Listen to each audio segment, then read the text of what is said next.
Praise the lord. ದೇವರ ಕೃಪೆಯುಳ್ಳ ನಾಮಕ್ಕೆ ನಾನು ಸ್ತೋತ್ರವನ್ನು ಸಲ್ಲಿಸ್ತೇನೆ.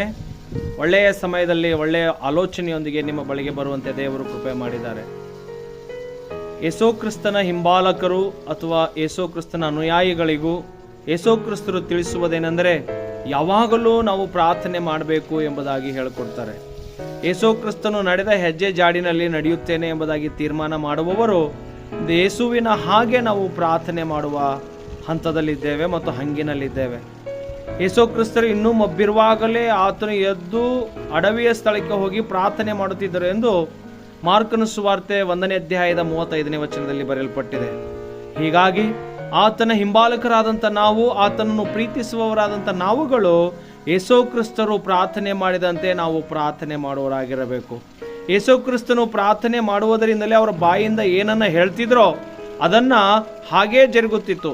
ಯೇಸು ಕ್ರಿಸ್ತನ ಹಿಂದೆ ಅನೇಕ ಜನರು 5,000 ಜನರು ಕುಳಿತುಕೊಂಡು ವಾಕ್ಯಗಳನ್ನು ಕೇಳುವಾಗ, ಯೇಸುವಿನ ಉಪದೇಶವನ್ನು ಕೇಳುವಾಗ, ಹೊಟ್ಟೆ ಹಸಿದಾಗ ಶಿಷ್ಯರು ಬಂದಾಗ ಸ್ವಾಮಿಯವರನ್ನು ಕಳಿಸಿಬಿಡಿ, ಅವರು ಊಟ ಮಾಡಿ ಸುಮಾರು ಹೊತ್ತಾಯಿತು ಎಂಬುದಾಗಿ ಹೇಳಿದಾಗ ನೀವೇ ಊಟಕ್ಕೆ ಬಡಿಸಿರಿ ಎಂಬುದಾಗಿ ಹೇಳಿ ಯೇಸು ಕ್ರಿಸ್ತ ಹೇಳ್ತಾರೆ, ನಿಮ್ಮಲ್ಲಿ ಎಷ್ಟಿದೆ ರೊಟ್ಟಿ ಎಂಬುದಾಗಿ.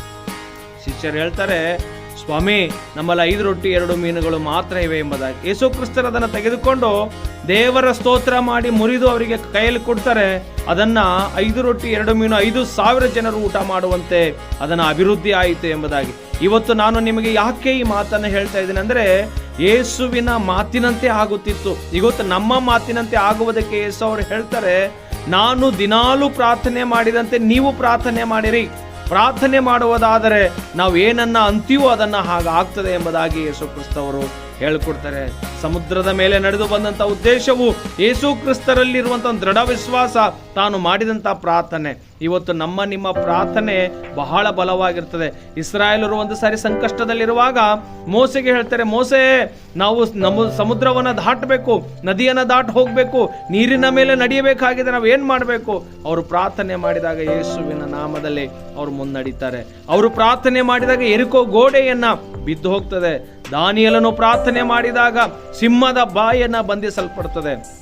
ಇವತ್ತು ನೀವು ಪ್ರಾರ್ಥನೆ ಮಾಡುವುದಾದರೆ ಪ್ರಿಯರೇ, ನೀನು ನಾನು ಏನಂತೇಳಿ ಪ್ರಾರ್ಥನೆ ಮಾಡಿ ನಂಬಿ ಜೀವಿಸ್ತೇವೋ ಆ ಜೀವಿತಕ್ಕೆ ತಕ್ಕಂತೆ ದೇವರು ನಡೆಸುವವರಾಗಿದ್ದಾರೆ.